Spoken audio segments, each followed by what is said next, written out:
class 10. Today's topic is excretion in plants.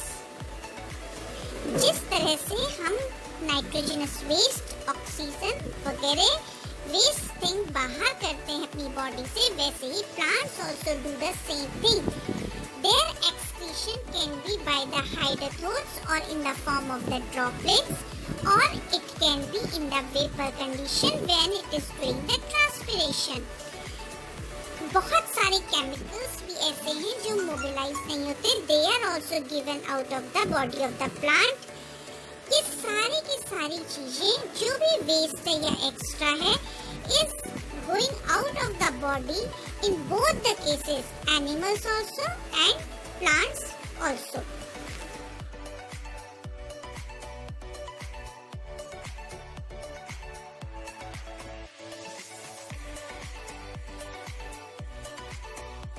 But excretion in plants is much simpler than that of animals, and they are not having very specific type of excretory organs. Plants do not have any special organs for the removal of waste.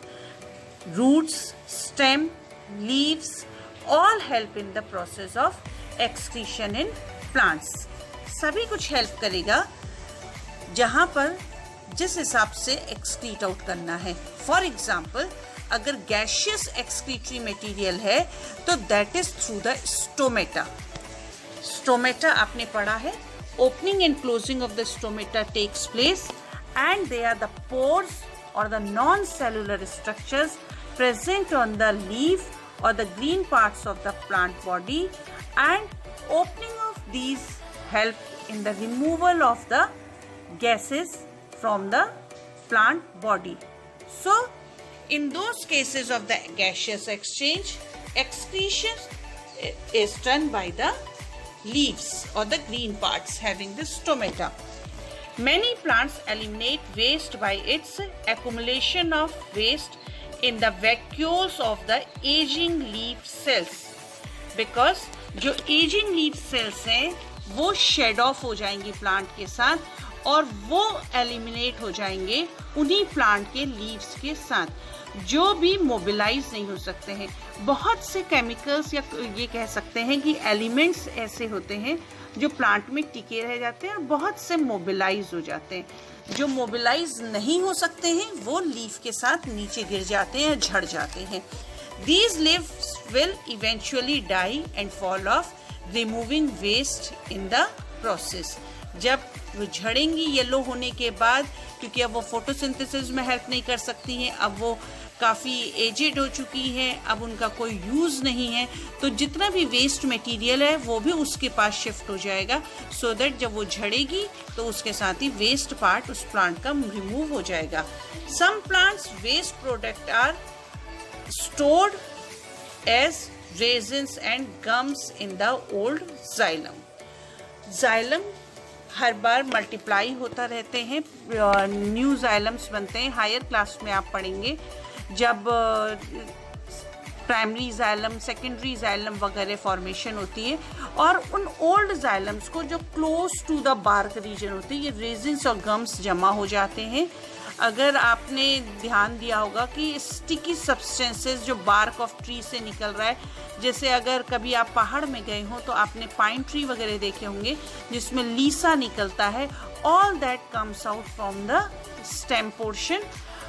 वही sticky, milky या oily substances जो उस bark of tree के पास से आ रहे हैं वो भी एक्चुअली वेस्ट हैं जो कि ओल्ड जाइलम में प्लांट के एक्यूमुलेट हो गए थे, और जैसे जैसे प्लांट की एज ज़्यादा होती चली जाती है ये ऊज आउट होते जाते हैं. Although they are very useful for the human beings for production of different type of other substances.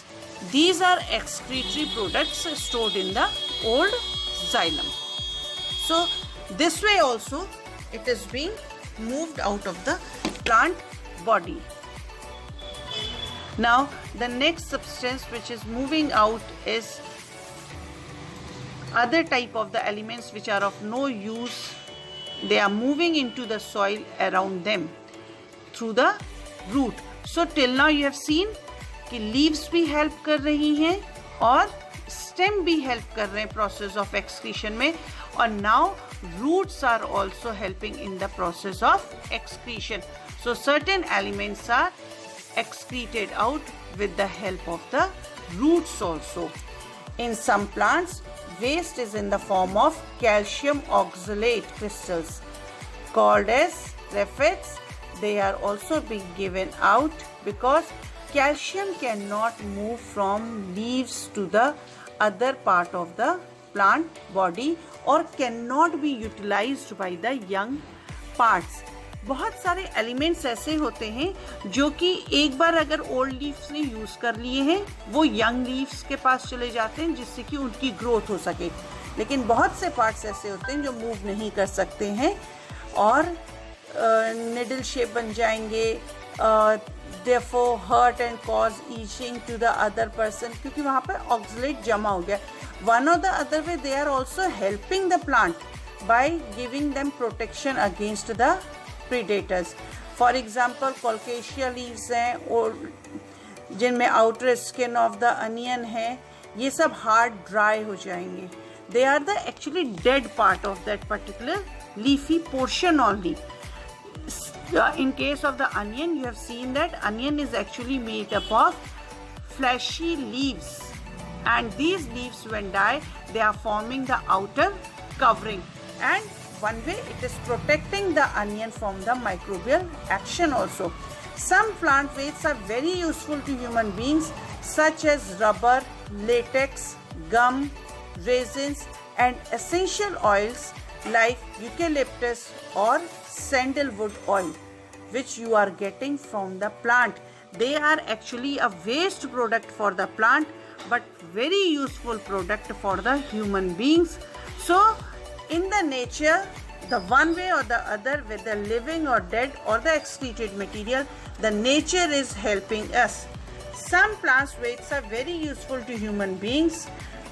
You know that how this eucalyptus oils or the sandalwood oil helps in treating many type of the skin disorders and the other disorders of your sweat smell and other.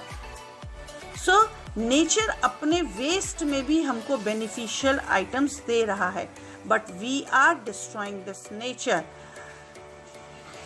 आज सब जगह corona में PPE kit चाहिए, gloves चाहिए, ये चाहिए, shoes चाहिए, बारिश इतनी हो रही है, गम बूट्स चाहिए. All that require is the rubber latex which is the waste product of the plant and given out by the rubber plant.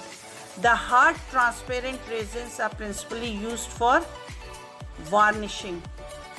जो आप पॉलिश करते हैं लकड़ी के टेबल चेयर्स वगैरह पर, लकड़ी के सामान पे, वो वार्निश भी आपको प्लांट से ही मिल रही है. एडेसिव के रूप में गम मिल रहा है, softer resins and gum resins आपको मिल रहे हैं. All they are having the different type of the maintenance, protective and the therapeutic use in your case.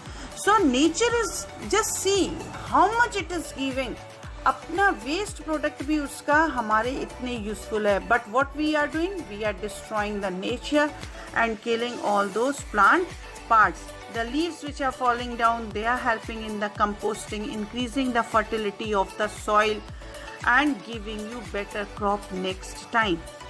So it is your responsibility also to cater these things and take care of all the type of the plants and other substances present in the nature. हम बहुत short term gain के लिए इन plants को over exploit कर लेते हैं